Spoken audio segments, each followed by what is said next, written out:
Hello everyone, magandang buhay po sa lahat. Welcome na welcome po kayo dito sa aking Mathematics Tagalog tutorial. Sa video na ito ay papaliwanag ko po sa inyo about similar triangles on how to solve unknown angles and unknown sides. So paano nga po ba i-calculate yung unknown angles or unknown sides of two similar triangles? Just like this two triangles, we have triangle ABC and triangle MNO. So ang unknown side sa triangle ABC, ito pong BC. So how to calculate that one? At sa triangle MNO, ang unknown side, ito ay side MO. So paano po yan i-calculate? And also, sa angles naman, so we have angle ABC, ang given lang po ay angle A 30 degrees. So paano po i-calculate yung angle B at angle C? And also, on the other triangle, unknown po yung angle M at angle O. Paano po naman po kaya iyan i-calculate? So ipapaliwanag ko po yan sa inyo step by step. And also, I'm going to discuss if the two triangles are similar at ang given po na measurement ng sides ay meron pong variable x, papaliwanag ko po sa inyo kung paano po mag-calculate ng value ng x at paano po hanapin yung unknown sides. Okay, first, I'm going to illustrate the similarity of two triangles. So, two triangles are similar if the corresponding angles are congruent and corresponding sides are proportional. So dalawa pong terms, okay, dalawa pong condition para masabi po nating the two triangles are similar. So corresponding angles are congruent at yung isa po ay corresponding sides are proportional. So unahin po natin yung kanyang angle. So we have triangle ABC, we have the given angles, and triangle PQR, meron din po siyang angles. If the two triangles are similar, then the angles or corresponding angles should be congruent. Okay? Ang angle ay congruent. Kaya here, ito po ay angle A corresponds to angle P. Notice here that angle A is 50 degrees, angle P is 50 degrees also. Okay? At angle B is corresponds to angle Q. So, the same po silang 70 degrees. And also, angle C corresponds to angle R. Pareho po silang 60 degrees. So, yan po ang ibig sabihin ng corresponding angles. So, corresponding angles are congruent. Okay, so how about naman po kapag ang given ay yung sides? So, paano naman po natin masabing corresponding sides are proportional? Okay? So, when it comes to sides, the sides should be proportional. For example, maglalagay po ako ng measurement. Okay? So, sa ABC, meron na po siyang measurement. This is 2, 3, and this is 5. Sa PQR, this is 6, QR is 9, and PR is 15. Now, paano po natin masasabing corresponding sides are proportional? So, pag sinabi po nating proportional, okay, ay equal po yung kanilang ratio. For example, AB corresponds to PQ. Okay? So, AB corresponds to PQ. So, AB over PQ. Okay? And another one, BC or side BC corresponds to QR. So, BC over QR. And yung last one ay AC corresponds to PR. Okay? So, lagay po natin. AC corresponds to PR. So, lahat po itong ratio na ito, they should be equal. Ano po? Equal po yung kanilang ratio. Okay? Tignan po natin. Lagay po natin yung measurement. So, AB over PQ. Ito po yung AB corresponds to PQ. Kaya, AB over PQ. Paglagay po natin yung measurement, 2 over 6. Lagay po natin. Okay? Then next, BC. Ito po, BC and QR. Okay? Unahin po natin yung maliit sa malaki. So, 3 over 9. Okay? And yung last po ay ACPR. So, ito po yung AC, ito po yung PR. So, 5 over 15. Okay. So, yan po yung mga ratio ng corresponding sides of two similar triangles. Kapag ni-reduce natin sa lowest term, the ratio should be equal. Kapag equal, then the two triangles are similar. Okay. I-reduce natin 2 over 6. Ano po yung common factor between 2 and 6? 2 po. So, 2 divided by 2 is 1. At sa denominator naman, 6 divided by 2 is 3.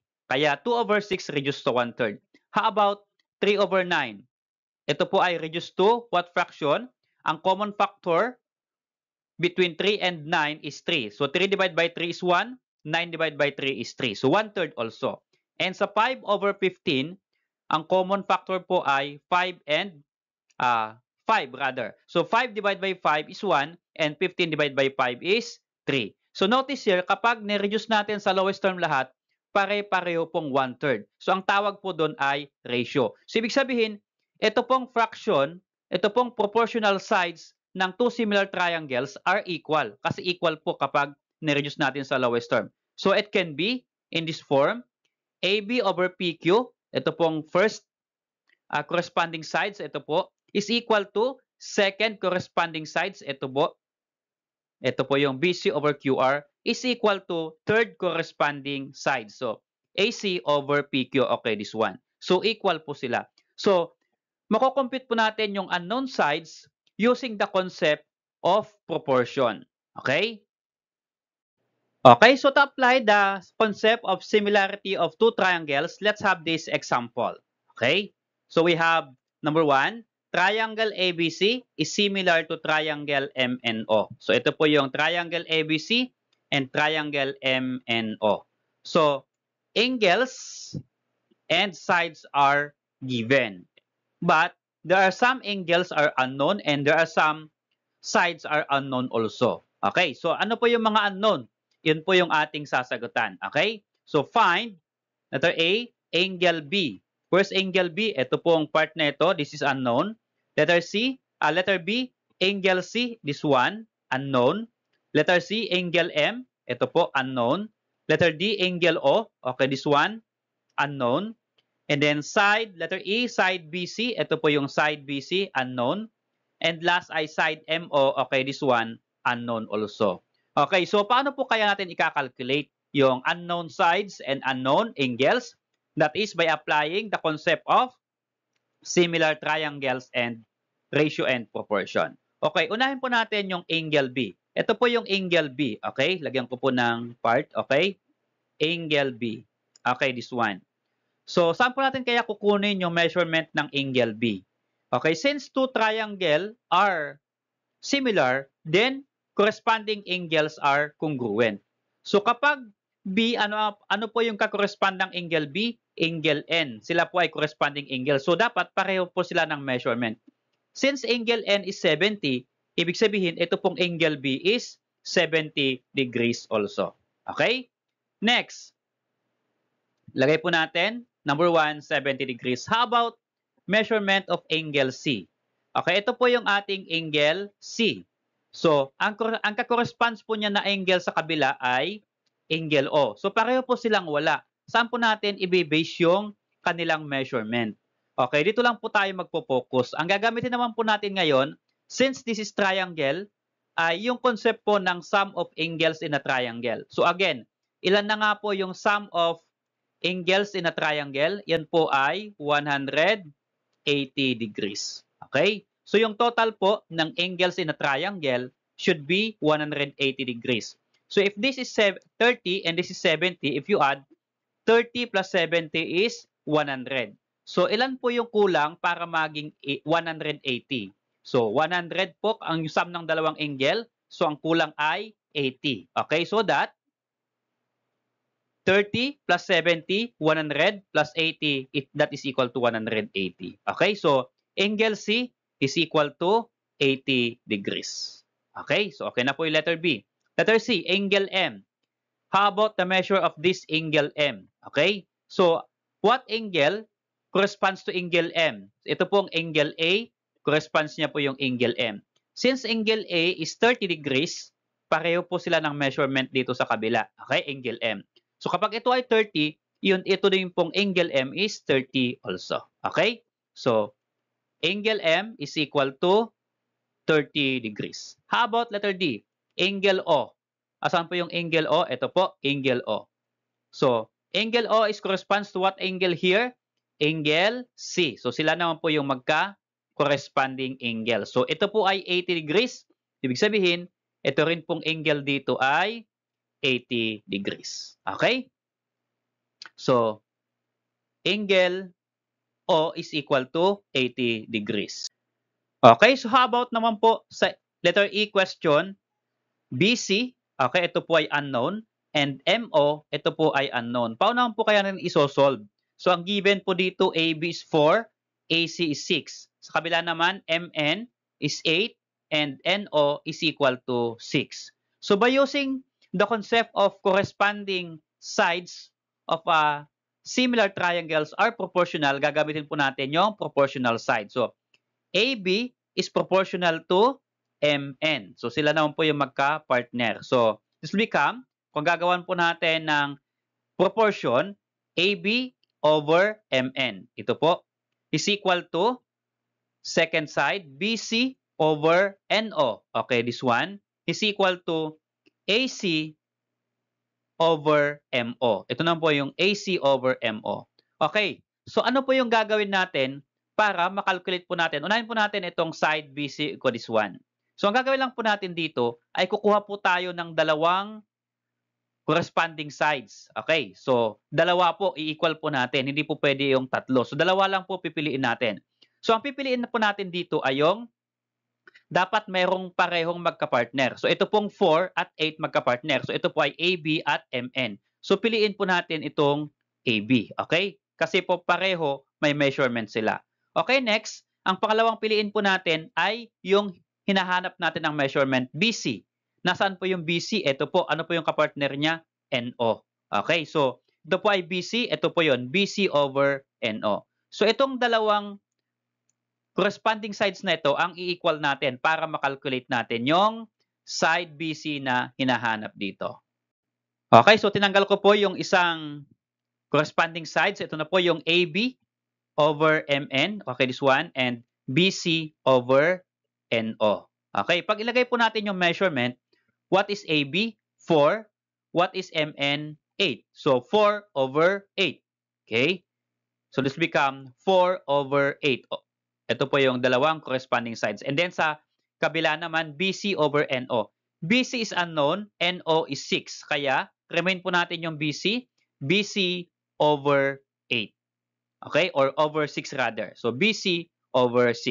So, notice here, sa pinagpartner nating dalawang corresponding sides, isa lang po yung unknown, BC lang. So, magagamit natin yung cross multiplication property ng ratio and proportion para ma-solve po natin itong BC. So, by cross multiplication, multiply po natin itong BC times 8. So, 8 times BC, that is equal to 8BC. And then, another one, 4 times 6, cross multiplication nga po. 4 times 6, that is equal to 24. So, 8BC is equal to 24. Now, how to calculate for the side BC? We have 8 here. So, divide 8 to both sides of the equation para makancel po natin yung 8. Okay? Ang matitira po dito ay BC. So, BC is equal to 24 divided by 8. That is equal to 3. So, the measurement of BC is equal to 3. Okay? So, letter E, the answer is 3.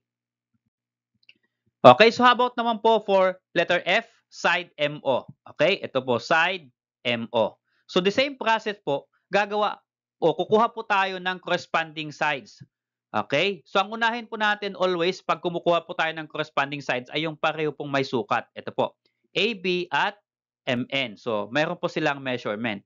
At yung pangalawang proportion or pangalawang corresponding sides ang kukunin natin, doon po sa unknown, MO. Ito po yung MO. Ito po yung partner niya. So, ito po ay AC over MO. Okay? So, yan. Meron na po tayong proportion. Okay? Dalawang corresponding sides. So, lagay po natin yung measurement. AB over MN. Ito po yung AB 4. MN is 8. So, magiging 4 over 8 again is equal to AC is 6. MO is unknown. Kaya gagawin po natin dito 6 over MO. Remain po yung MO kasi wala pong measurement. Yun po yung hahanapin natin. So, 6 over MO. So, again, by cross multiplication, since ito po yung unknown, MO, pag ganyan po muna unahin natin. So, 4 times MO, pwede lang po yun. That is equal to 4 MO is equal to 8 times 6 is 48. Now, to solve for MO, may kasamang 4 divided by 4 to both sides of the equation so that we can cancel 4. So, what is 48 divided by 4, that is equal to 12. So, MO is equal to 12. So, lagay po natin sa letter F, MO is equal to 12. Okay, so how about this number 2 example? We have given triangle ABC. Okay, this one is similar to triangle PQR. Okay, this one. So we're going to find, number 1, value of x because we have variable x po dito sa ating given. Side PQ, okay, this one. Side QR, okay, this one. And side AC. So paano? Para po makuha yung measurement ng sides, exact measurement ng sides, kailangan first ay calculate natin yung value ng x. So, paano natin kakalculate yung value ng x? Meron nga pong given dito. So, i-apply po natin yung concept of similar triangles. Okay? Corresponding sides are proportional. So, ano po yung corresponding sides between two triangles? So, itong AB, okay, saan po siya nakakorespond? Okay? Ang partner po niya ay side PQ. Okay? Ito po yun, PQ. So, ito, AB, ang partner po niya ay PQ, i-over po natin yung kanilang given, 4, okay, this one, over x plus 8. Okay? Yan po yan. Then, equal po natin, since andito po yung variable x, meron na pong variable x dyan, ay ito pong dalawang corresponding sides ang gagamitin po natin. Okay? Para ma-solve po yung variable x. So, BC over, okay, this one, BC over QR. Okay? So, ang BC ay 7 divided by ang QR is 2x plus 13. Okay? So, ito po yung proportion na gagamitin natin to solve for x. Okay, task ko po yung proportion po na na-create natin. 4 over x plus 8 is equal to 7 over 2x plus 13. So, by using cross multiplication, ay masosolve po natin dito yung value ng x. Okay? So, paano po yung cross multiplication? Ito po muna, i-multiply natin. 4 times 2x plus 13. Okay, baba ko po yung computation. 4 times 2x plus 13. And then, equal natin sa product nitong kabila. Equal to 7 times x plus 8. Okay? So, 7 times x plus 8. Okay, wala na po tayong denominator. Okay? Kasi gumamit po tayo ng cross multiplication. Ang next pong gagawin natin ay by distributive property. Okay, distribute natin yung 4 dito sa 2x at sa 13. Okay, gawin po natin. So, 4 times 2x is 8x. Then plus 4 times 13 is equal to 52. Sa kabila naman, 7 times x is equal to 7x and plus 7 times 8 is equal to 56. Okay? So, wala na pong open and close parenthesis, na-distribute na po natin. Okay? Na-multiply na po natin. So, combine natin yung parehong may variable. So, we have 8x, 7x. Ito pong 7x, lipat po natin sa kabila. Okay? So, 8x, so 7x, positive will become negative, so that will become minus 7x. And then yung 52 ay ilipat naman po natin sa right side. Isama po natin sa 56 dito. So, remain po yung 56 dito. So, it become equal to 56. Then, ang tatranspose po natin ay yung plus 52. Pag nilipat po, magiging minus 52. Okay? So, here, what is 8x minus 7x? That is 1x or just x. And 56 minus 52, that is equal to 4. So, the value of x is equal to 4. Okay? Okay, so next po ay calculate po natin yung value ng PQ or side PQ. So PQ is equal to x plus 8. So lagay ko po dito, PQ is equal to x plus 8. So ang value po ng x ay 4. Substitute lang po natin, x plus 8, so magiging 4 plus 8. And what is 4 plus 8? That is equal to 12. So therefore, PQ is equal to 12. Okay, for number 3, how about side QR? Okay, ito po yung QR.